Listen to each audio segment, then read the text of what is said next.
Muito bem, irmãos, vamos abrir a palavra de Deus em Gênesis capítulo 7 e nós vamos do verso 1 até o verso 16.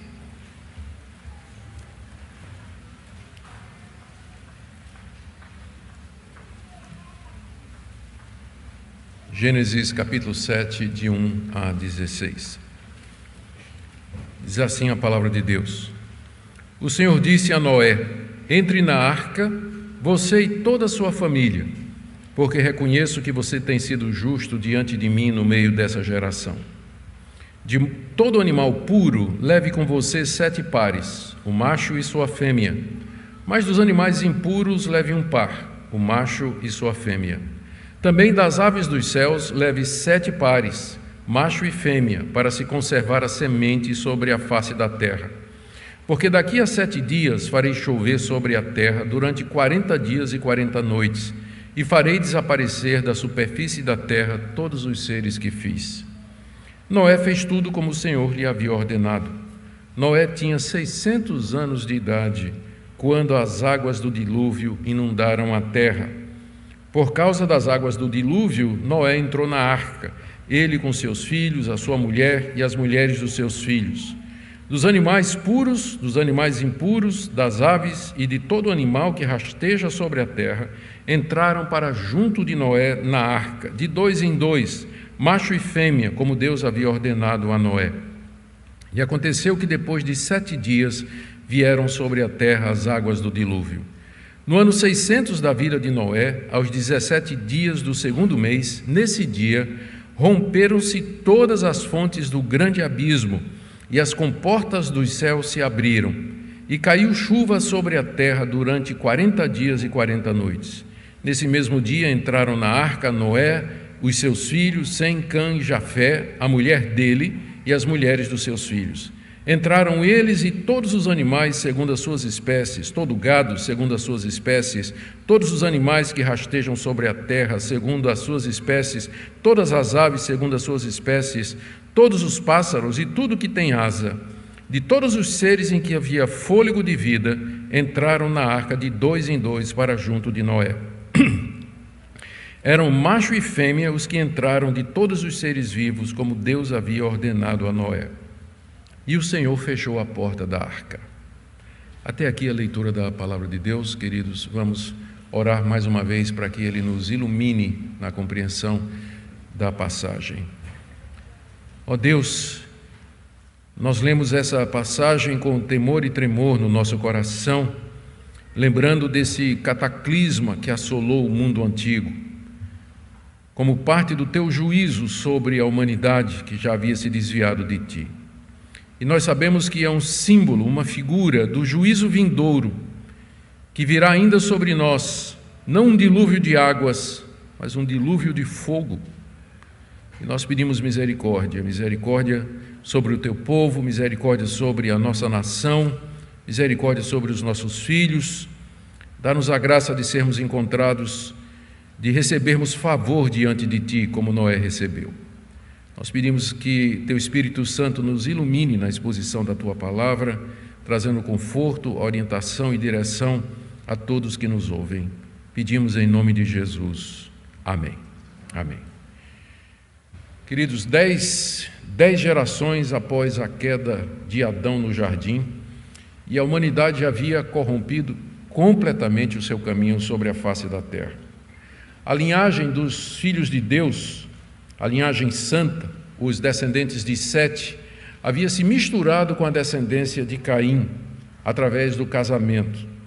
E o culto a Deus havia se corrompido, o casamento distorcido, a violência e a opressão estavam em todos os lugares. E as pessoas só pensavam em fazer o mal. Haviam se esquecido de Deus e da promessa de que Ele haveria de mandar alguém nascido da mulher, que haveria de triunfar sobre a serpente, vencer o mal. E parecia que a serpente havia triunfado. Ela havia vencido, porque o homem feito à imagem e semelhança de Deus havia corrompido os seus caminhos e se afastado do seu Criador. Deus chegou ao ponto de arrepender-se de ter feito o homem sobre a terra e decidiu exterminá-lo e com ele toda a sua criação. mas havia uma esperança. Havia um único descendente de Sete que permanecia fiel a Deus, e o seu nome era Noé. Deus ordenou que ele construísse uma arca, uma barca de madeira impermeabilizada com betume, conforme nós vimos na mensagem anterior, porque ele haveria de destruir o mundo com um grande dilúvio de águas, e Noé e sua família deveriam se salvar através daquele barco. Noé obedeceu e fez exatamente como Deus havia dito. É interessante que a profissão dele era agricultor, mas ele teve que fazer o trabalho de carpinteiro, arquiteto, mestre de obras, batedor de prego, serrador de madeira, e em obediência a Deus ele faz aquilo que ele não sabia fazer, mas teve que aprender para fazer. Durante todo esse tempo em que ele obedeceu a Deus, preparando a arca, ele anunciava o juízo de Deus à sua geração. Ele falava do grande dilúvio que haveria de vir. Falava do juízo de Deus sobre aquele povo. Nós vimos na última mensagem que Pedro nos diz na sua segunda carta que o próprio Cristo, pelo Espírito, na primeira carta, o próprio Cristo, pelo seu Espírito, falava àquela geração, aqueles espíritos aprisionados pelo pecado, através da pregação de Noé. Mas agora o tempo havia acabado, a hora do juízo tinha chegado. Na mensagem de hoje nós veremos a ordem que Deus deu para Noé para embarcar, ele, sua família e todas as espécies de animais e aves que havia naquela época. Vamos ver então, em primeiro lugar, a ordem que Deus dá a Noé, que está aí no verso 1. O Senhor disse a Noé: entre na arca, você e toda a sua família, porque reconheço que você tem sido justo diante de mim no meio dessa geração. Quero fazer 3 observações aqui nesse primeiro versículo. A primeira é que essa ordem veio cerca de 1 século depois de construção e pregação e 7 dias antes do dilúvio. Quando Deus primeiro falou a Noé para preparar a arca, ele tinha 500 anos. E agora ele tinha 600 quando a ordem chegou: você tem que embarcar, você, sua família e todos os animais. Durante aqueles anos, 100 anos em que Noé trabalhou e pregou a palavra, ninguém daquela geração se arrependeu. Ninguém se converteu dos seus maus caminhos. Ninguém ouviu a voz de Cristo falando pelo Espírito através de Noé. Noé era o único homem justo na face da terra naquela época. Segunda observação é que essa ordem para entrar na arca, para salvar-se, foi dada a Noé, mas incluía a sua família, porque Deus sempre tratou com os crentes e seus filhos.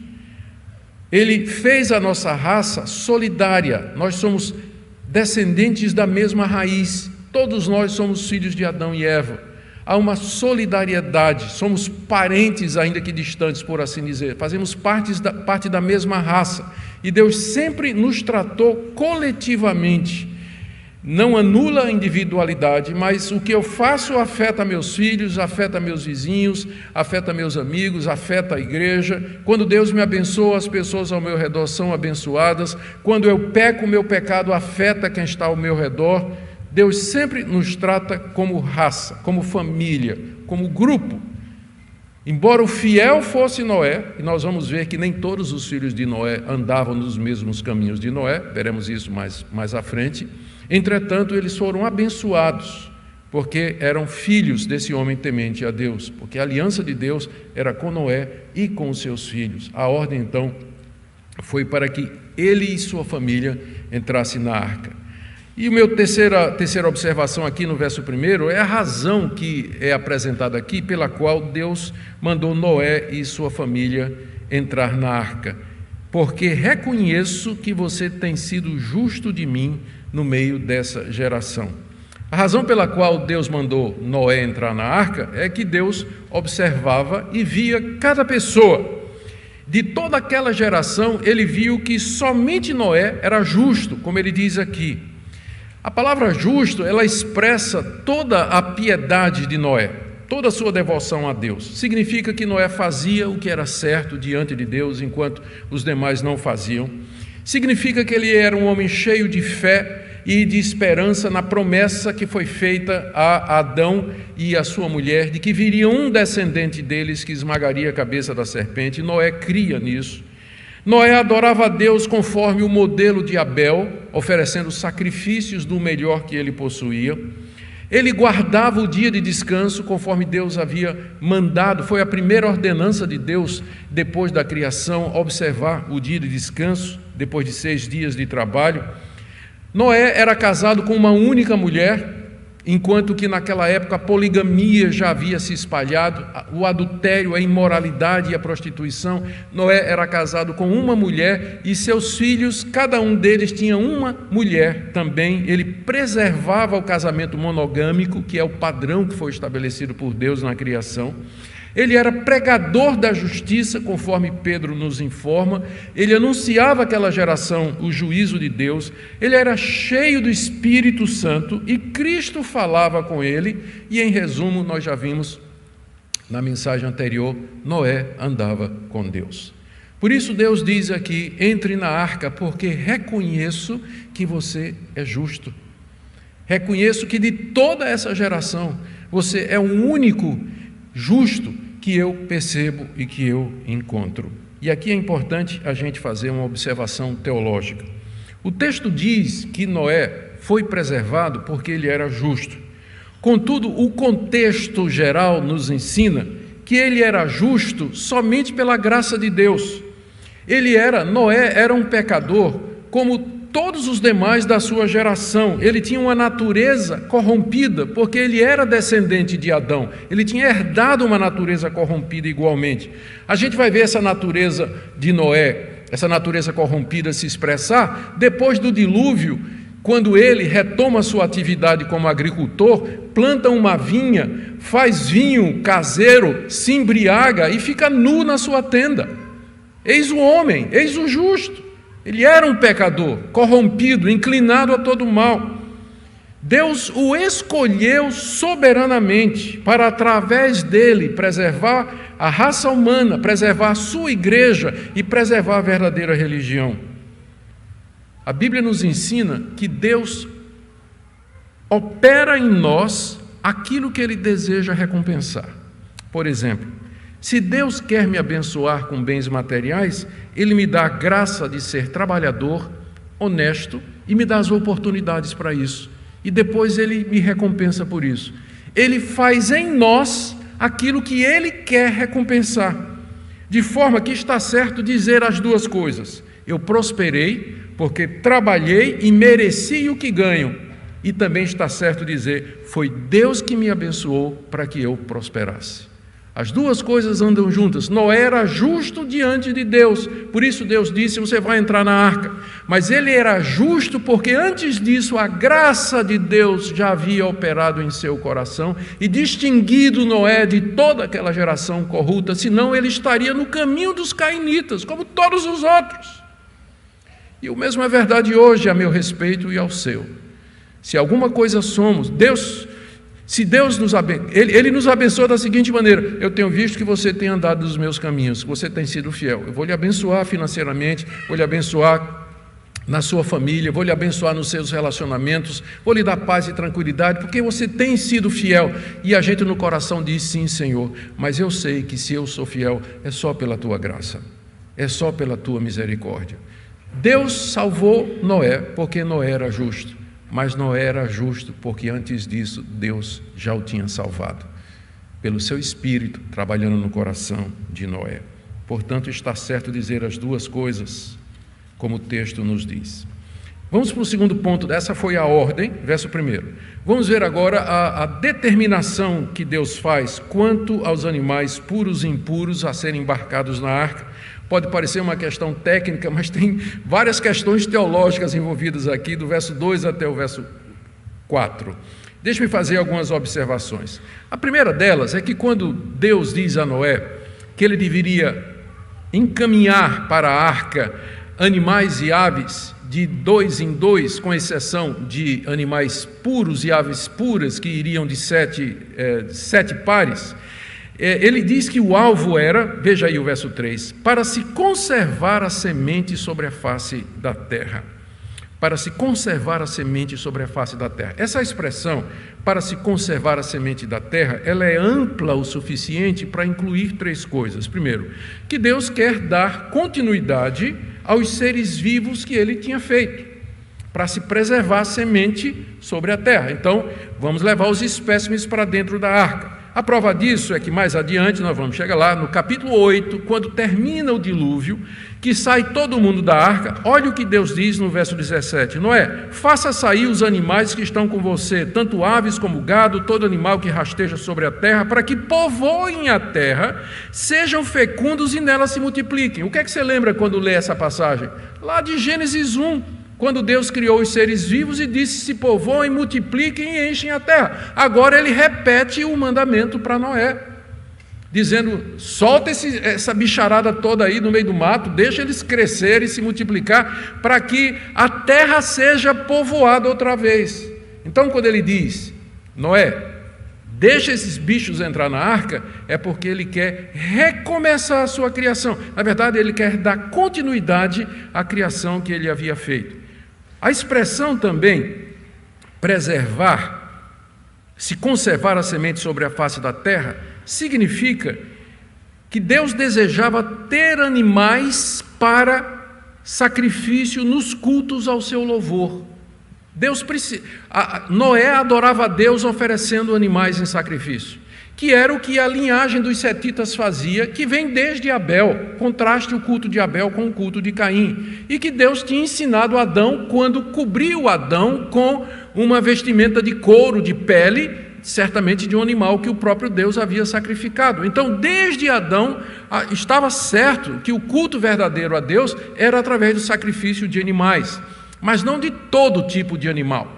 De qualquer forma, Deus queria preservar o culto a Ele depois do dilúvio. O dilúvio não terminaria a verdadeira religião, ou nem daria início a uma nova, mas representaria a continuidade daquilo que Deus revelou desde o início. A gente vê isso aqui, se você quiser abrir comigo, no capítulo 9, verso 3, a gente vai chegar lá, quando Deus diz a Noé, tudo que se move e vive servirá de alimento para vocês. Assim como lhes dei a erva verde, agora lhes dou todas as coisas. E também, você pode ver comigo, no capítulo 8, verso 20, Noé levantou um altar ao Senhor e, tomando de animais puros e de aves puras, ofereceu holocaustos sobre o altar. Então, se você seguir o meu raciocínio, você percebe que Deus tinha três objetivos em preservar os animais. Primeiro, preservar a criação. Tanto é que na saída da arca ele diz, vocês agora, ele repete a ordem que ele deu na criação. Segundo, ter animais para o seu sacrifício, que foi exatamente o que Noé fez quando saiu da arca, sacrificou a Deus esses animais. E terceiro, para que Noé e sua família tivessem o que comer quando o dilúvio acabasse. Noé era agricultor. Daqui que o dilúvio passasse, a terra secasse, ele lançasse a semente à terra e esperasse o trigo brotar, ia tudo morrer de fome. Então ele levou os animais que entraram na arca, não todos, a gente vai ver, eles serviriam de comida para o homem. Alguém então deduz que antes do dilúvio não se comia carne.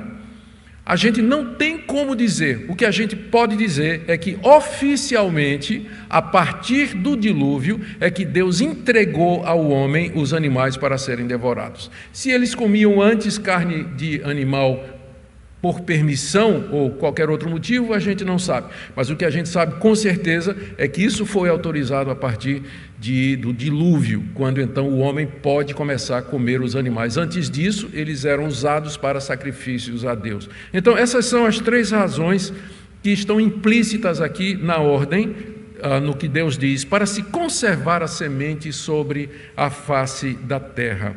E dentro desses dois últimos propósitos, animais para sacrifício e animais para alimentação do homem, é que pela primeira vez na Bíblia aparece a distinção entre animal puro e animal impuro, que você só vai ver de novo no livro de Levítico, que Moisés então vai estabelecer as leis dietárias. Ele vai dizer que tipo de animal o israelita pode comer, e vai fazer a distinção entre animais puros e impuros, e é bem mais sofisticada essa distinção do que encontramos aqui.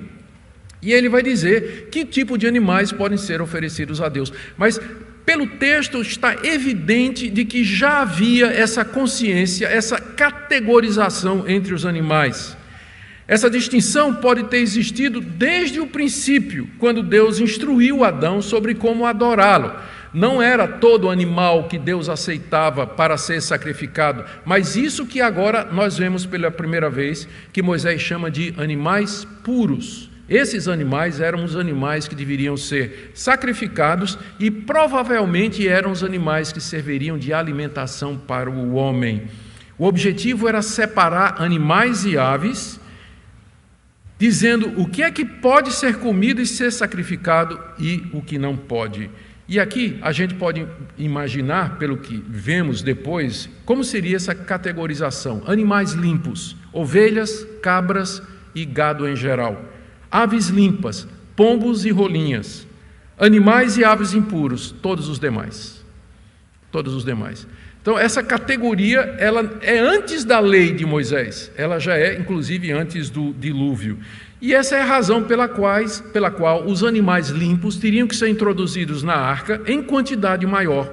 Enquanto que todos os animais eram um casal de cada, os animais limpos e as aves limpas entrariam em 7 casais, exatamente porque eles seriam consumidos pelo homem e porque seriam oferecidos em sacrifício até que eles se multiplicassem o suficiente. Por isso que Deus ordena que entrem 7 pares de cada animal e ave limpos, mas dos imundos somente um casal, macho e fêmea.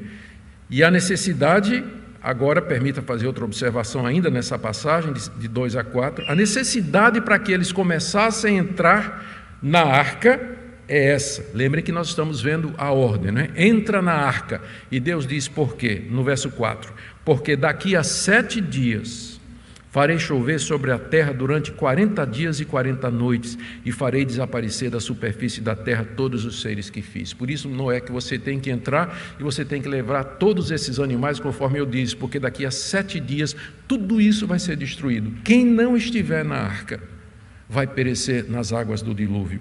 O dilúvio começaria em 7 dias. Por que 7 dias? Tempo necessário para carregar a arca e encher com todos aqueles animais. Um tempo de luto sobre um mundo que haveria de perecer.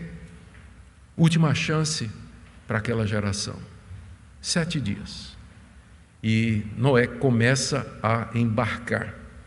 O dilúvio, Deus diz aqui, deveria durar 40 dias e 40 noites.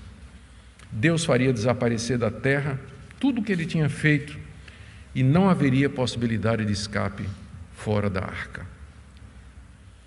Terceira parte da nossa mensagem é o relato da obediência fiel de Noé. Como é que Noé reagiu a isso tudo?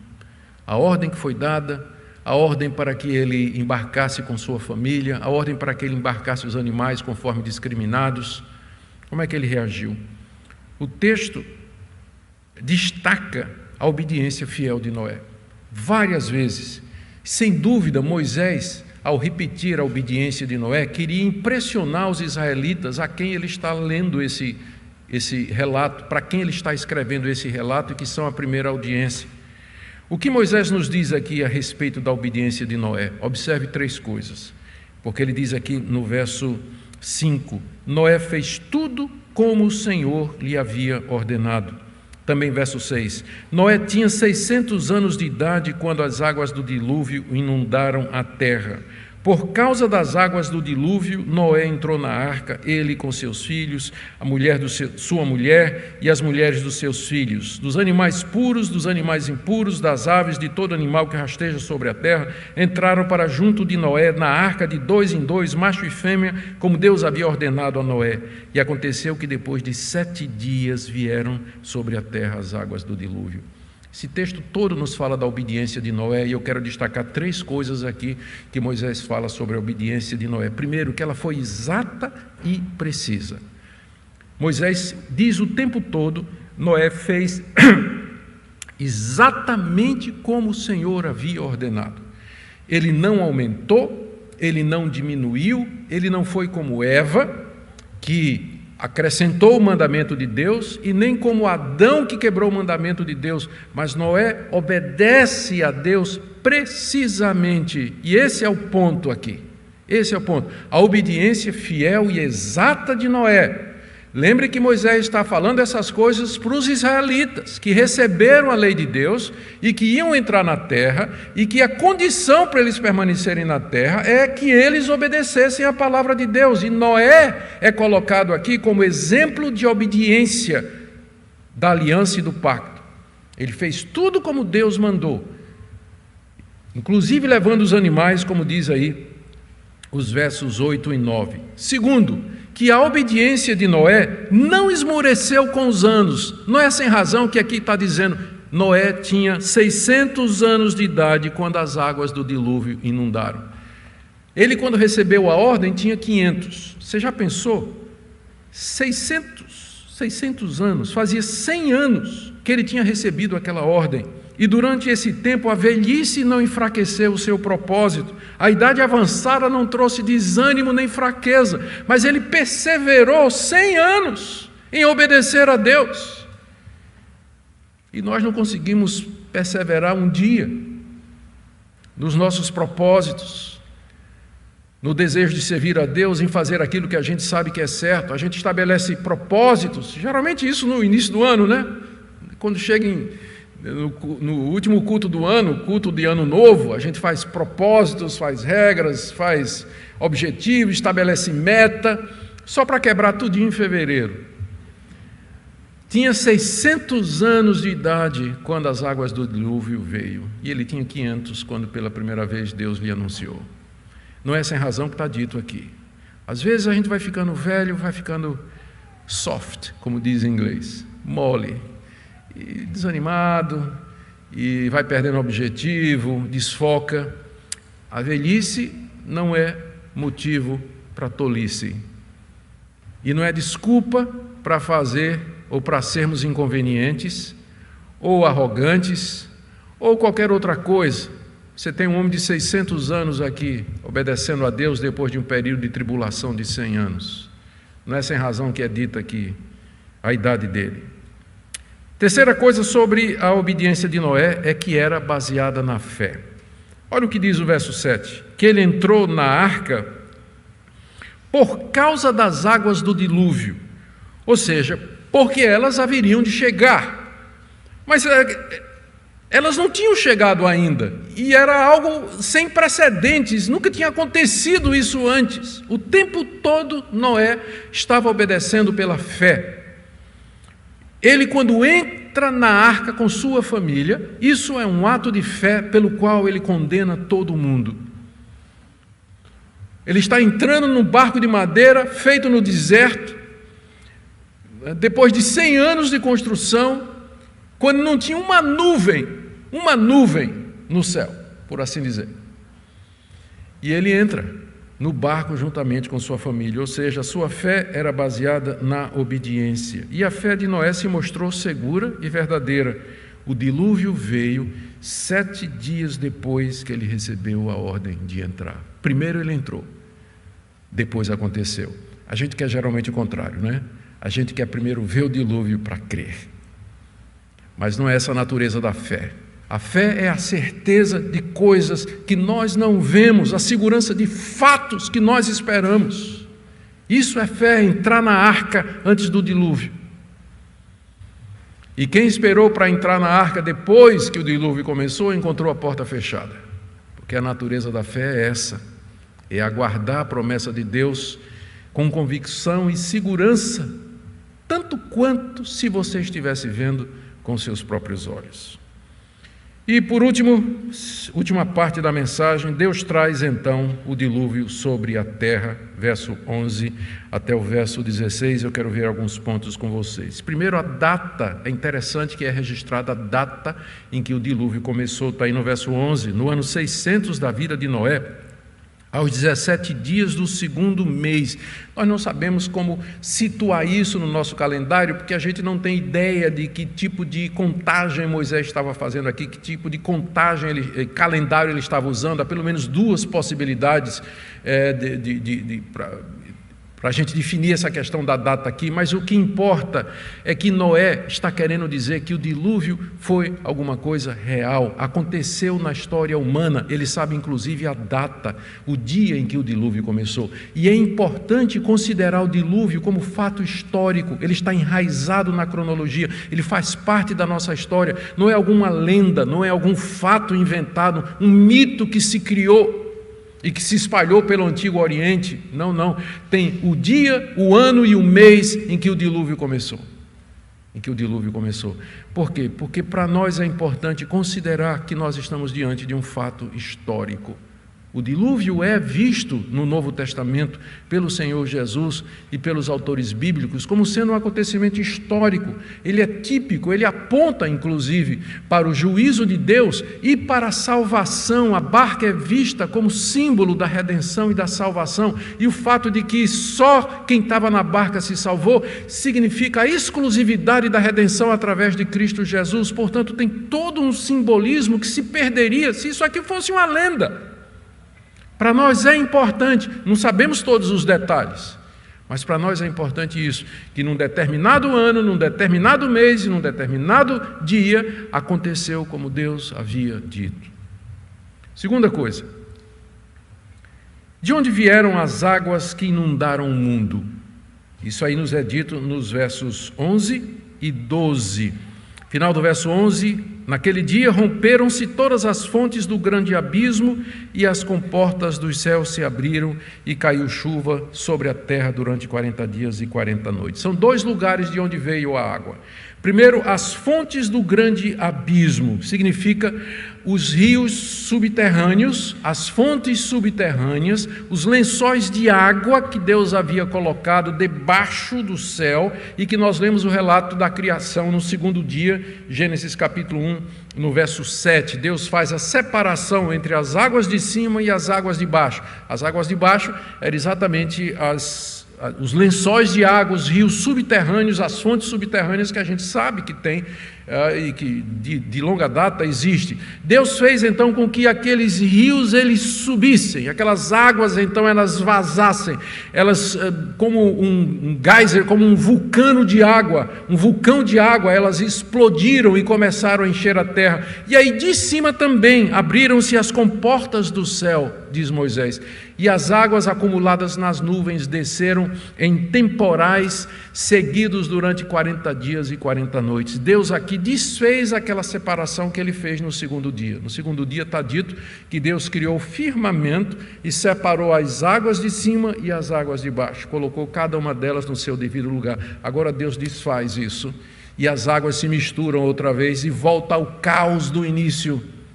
No princípio criou Deus os céus e a terra era sem forma e vazia, e o Espírito de Deus se movia sobre a face das águas. A massa caótica, líquida, que Deus então começa a separar. Agora Deus desfaz a ordem que ele tinha feito, e as águas de cima e de baixo se juntam para destruir o mundo que Deus havia feito com tanta beleza e com tanta alegria. É daí que vieram as águas do dilúvio. E temos a relação dos que entraram na arca. Está aí no verso 13 a 16. Noé e sua esposa, seus filhos Sem, Cã, Jafé e suas esposas, e todos os animais e aves segundo as suas espécies, gados que rastejam na terra, aves, pássaros e tudo que tem asas. A relação está aí bem detalhada. Diz aí que todos os seres viventes vieram e entraram na arca de dois em dois, sem dúvida trazidos por Deus. Da mesma forma que Deus trouxe os animais para que Adão lá no jardim desse nome a eles, Deus agora traz os animais conforme ele havia dito até Noé, que os faz entrar na arca de par em par para cada espécie e 7 pares para as espécies de animais e aves consideradas puras. Veja o destaque aqui, não sei se você percebeu, o destaque para a expressão macho e fêmea, aparece 5 vezes na passagem que nós lemos. Entre os animais, macho e fêmea, 5 vezes. Por que esse destaque? Porque indica de que maneira Deus queria dar continuidade à sua criação E segundo, mostrando que esse é o caminho normal e natural para a continuidade não só dos animais, mas da raça humana. É macho e fêmea.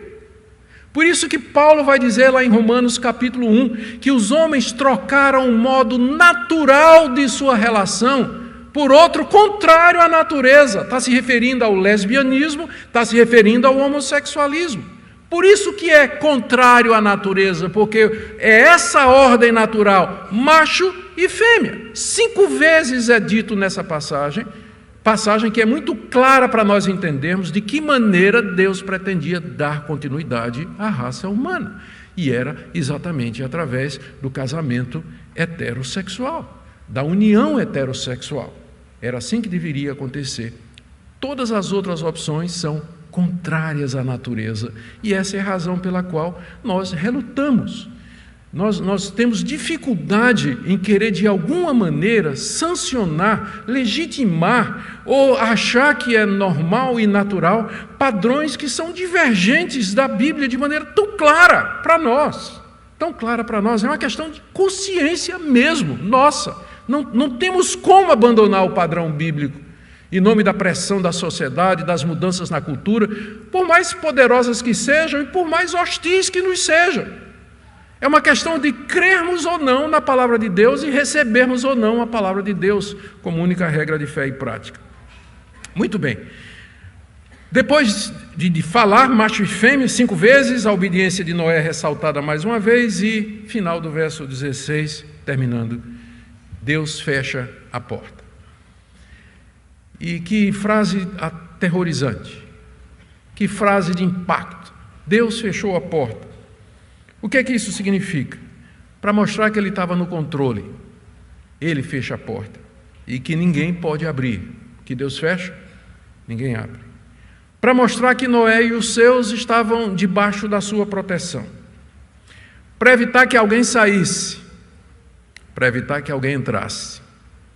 Para selar o juízo definitivo de Deus sobre o mundo e para mostrar que a oportunidade acabou. Fica imaginando a cena, Noé e todo aquele zoológico entrou na arca, Deus fecha a porta e a multidão rindo, zombando lá daquele velho estranho, né? Velho estranho lá que durante um século ficou batendo prego lá, fazendo aquela barca que ninguém sabe para quê. De repente o céu começa a ficar escuro. O que é aquilo no céu? Está escuro. Não, é só uma nuvem. Só uma nuvem. E aí começa a pingar. Ué, de onde está vindo essa água? E aí o pessoal começa a ver. Será que foi gente lá bater na porta da arca? Será que foi gente lá, correu, bateu na arca? Arrependimento tardio. Por isso que a Bíblia diz, buscai ao Senhor enquanto se pode achar. Invocai-o enquanto está perto. Deixe o ímpio seu mau caminho e busque ao Senhor, que se compadecerá dele. O que é que Moisés queria ensinar aos israelitas, queridos, e o que é que nós podemos aprender? Eu juntei aqui alguns pontos que eu queria trazer. Primeiro, que Deus observa, reconhece e recompensa aquele que é justo diante dele. Nós somos reformados. Nós cremos na soberania de Deus. Nós sabemos que todo dom, toda dádiva, toda obra perfeita vem de Deus. É dele que vem, inclusive, a fé. Mas a Bíblia é igualmente clara em dizer que Deus recompensa a fidelidade, Deus recompensa a justiça, Deus recompensa a retidão e aqueles que andam nos caminhos de Deus. E Deus observa e Deus vê. E Deus se agrada disso. E Deus abençoa quem procede assim. Deus reconheceu que Noé era diferente dos demais, o texto nos diz isso, e abençoou juntamente com sua família. Da mesma forma, e agora é o que o que Moisés queria ensinar aos israelitas, da mesma forma, os israelitas que fossem fiéis e justos e que fizessem a vontade de Deus seriam abençoados na terra onde Deus os havia de introduzir. A obediência à aliança, então, era necessária. E a lição para nós é exatamente essa, meus amados. Deus continua observando os que andam nos seus caminhos, os que são sinceros de coração, os que querem agradá-lo, os que buscam fazer a sua vontade. Não passa despercebido diante de Deus a oração do justo, A oração do sincero de coração, as aflições do temente a Deus, Deus as vê e Deus atenta e Deus os livra no tempo certo. Não vamos deixar a doutrina da graça de Deus, da soberania de Deus, da eleição e da predestinação, anular essa verdade igualmente bíblica. Que Deus observe que Ele recompensa a fidelidade, a justiça, a integridade, a generosidade daqueles que são seus. Também uma segunda coisa que entendo que Moisés aqui queria mostrar aos israelitas, lembrando sempre do cenário, não é? Moisés está ensinando sobre Deus ali nas planícies de Moabe, em frente de Jericó, do outro lado do Rio Jordão. Ele quer mostrar que aquela distinção entre animais e aves, puros e impuros, não é alguma coisa que Moisés inventou, mas é alguma coisa que já vem desde o início. Quando Moisés conta esse relato do dilúvio, Deus já tinha dado leis dietárias e referentes a animais puros e impuros para a nação de Israel.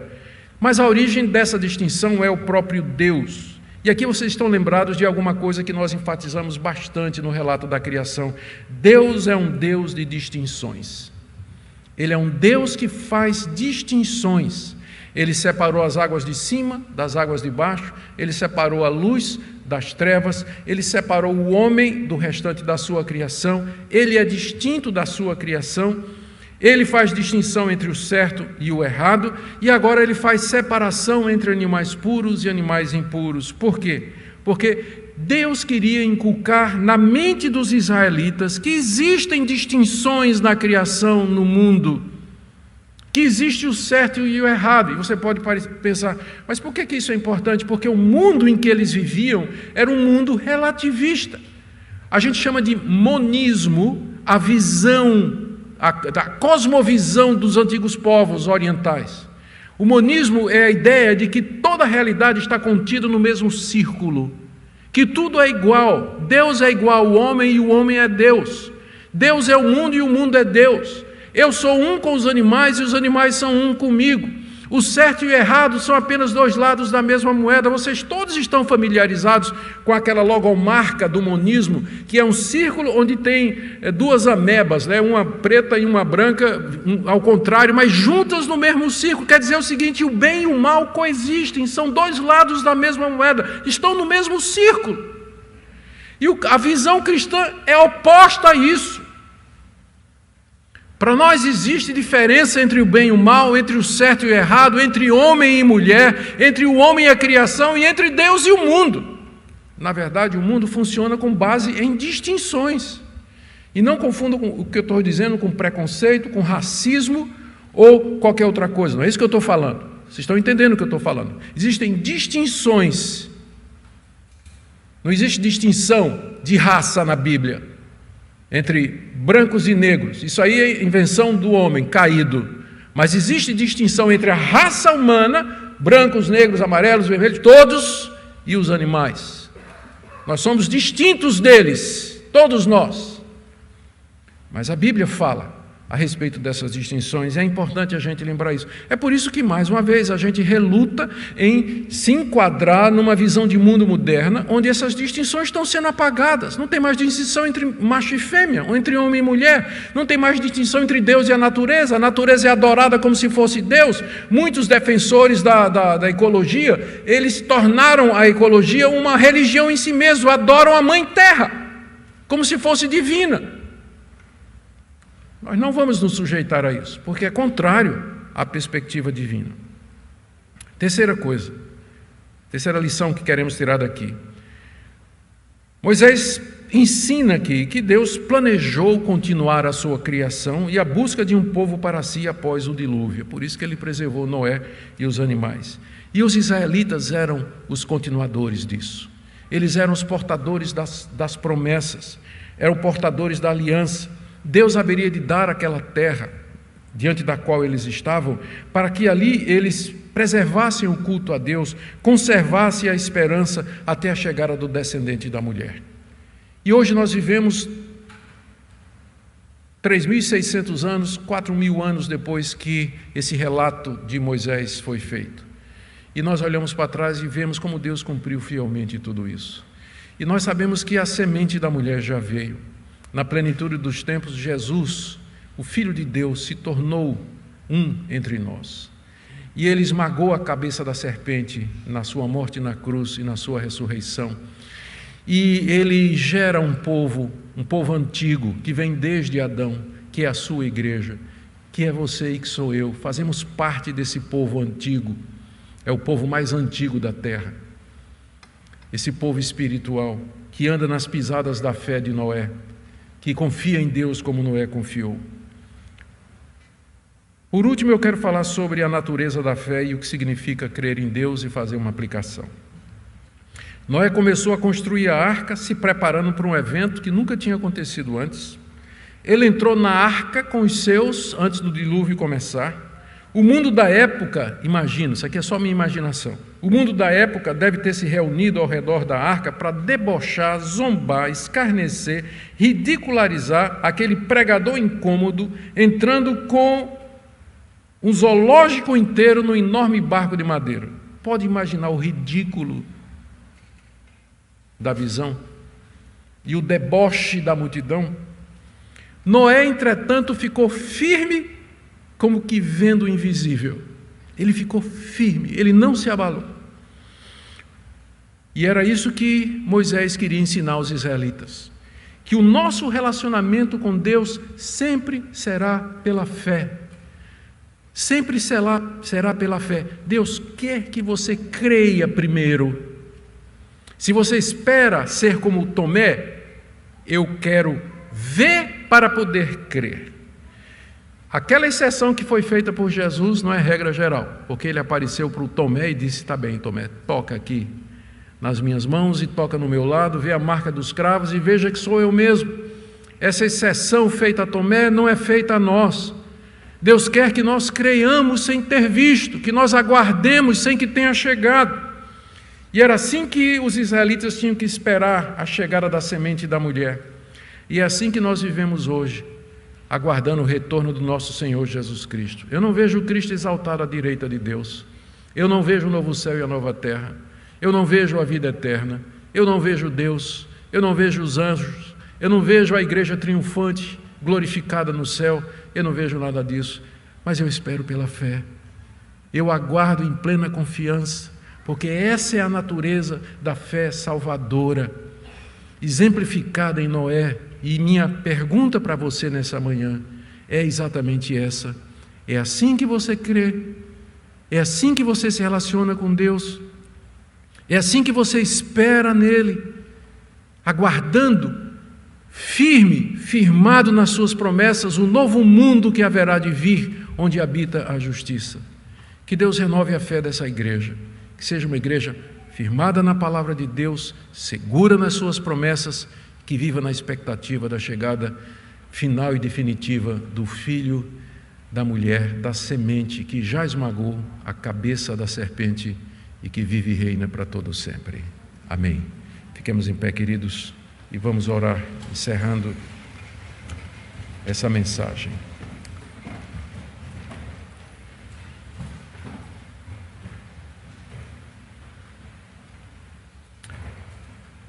Senhor, que privilégio para nós andarmos nas mesmas pisadas de fé do teu servo Noé. Te damos graças pela preservação do remanescente através dos séculos, dos teus eleitos, a igreja que o Senhor amou e escolheu para si antes de fundar o mundo. Te damos graças pela história da redenção. Damos graças pela tua palavra. Eu quero orar agora pelos nossos filhos, pelas crianças, adolescentes, jovens que aqui estão e que me ouvem, e que, como a família de Noé, estão entrando na barca por causa da fé dos seus pais. Mas nós oramos que um dia eles mesmos possam professar essa fé, eles possam declarar de todo o coração: sim, eu creio no Deus de Noé, creio no Deus de Abraão, Isaque e Jacó, creio no Deus Pai do meu Senhor Jesus Cristo. Ó Deus, dê que os nossos filhos permaneçam firmes na tua palavra. Obrigado por esse tempo juntos, em nome do Senhor Jesus.